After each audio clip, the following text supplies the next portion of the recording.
بسم اللہ الرحمن الرحیم۔ ہماری چھٹی نشست کا پارٹ نمبر اب 2 شروع ہوتا ہے۔ چند مسائل چونکہ وہ پہلے حصہ میں رہ گئے تھے، اب میں ذکر کر دیتا ہوں۔ تو پہلا مسئلہ یہ ہے کہ ایک عورت پاک تھی، یعنی حیض والی نہیں تھی، وہ پاک ہو کر رات کو سوئی۔ جب صبح اٹھی تو اس نے اپنے جسم پر حیض والے خون کے کچھ نشانات، کچھ علامتیں دیکھی۔ تو اب اس عورت کے لیے مسئلہ یہ ہے کہ ہم ابھی سے کہیں گے کہ یہ حیضہ ہے، حیض والی ہے، ابھی سے ہی حیض کا حکم لگائیں گے۔ اور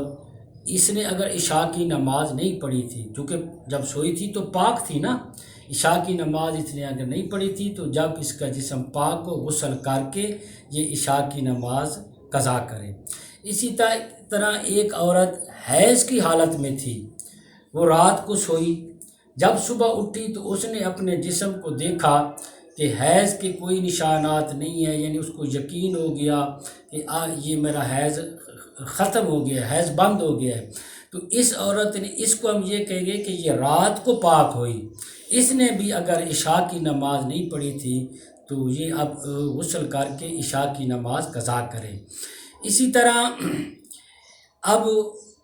ایک عورت ہے، وہ نفاس اور حیض نہیں ہے، اس کو ویسے خون آتا ہے، اس کو کہتے ہیں استحاضہ کا خون، یعنی یہ حیض والا بھی نہیں ہوتا، نفاس والا بھی نہیں ہوتا، یہ ایک فقہاء نے لکھا ہے کہ یہ ایک رگ کا خون ہوتا ہے جو رگ سے نکلتا ہے، اس کو کہتے ہیں استحاضہ والا خون، یہ ایک بیماری ہوتا ہے۔ تو استحاضہ کی حالت میں عورت جو ہے یہ نماز بھی پڑھے گی اور روزے بھی رکھے گی۔ تو مزید اگر آپ نے کوئی مسئلہ پوچھنا ہے تو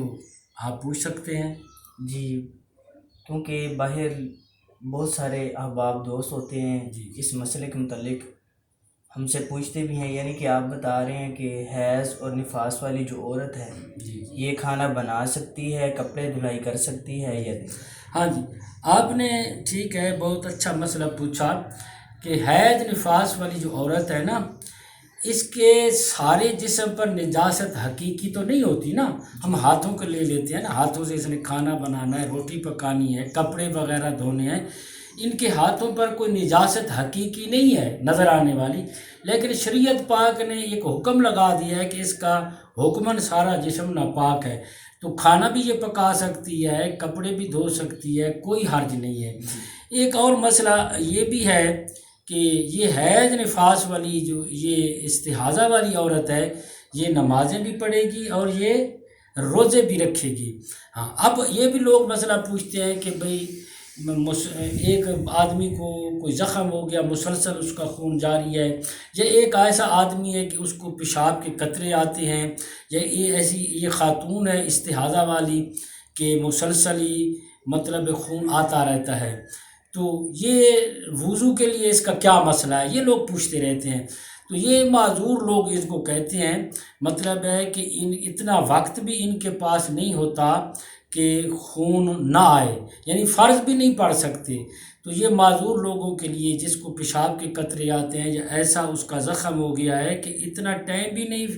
فارغ ہوتا، ہر وقت خون آتا ہے تھوڑا تھوڑا، کہ یہ وضو کر کے ایک وقتی نماز پڑھ لیں، استحاضہ والے کی بھی یہی صورت ہے عورت کی، تو ان کے لیے فقہاء نے لکھا ہے کہ جیسے ہی بالفرض ظہر کا وقت شروع ہوا تو ظہر کے وقت میں یہ وضو کریں،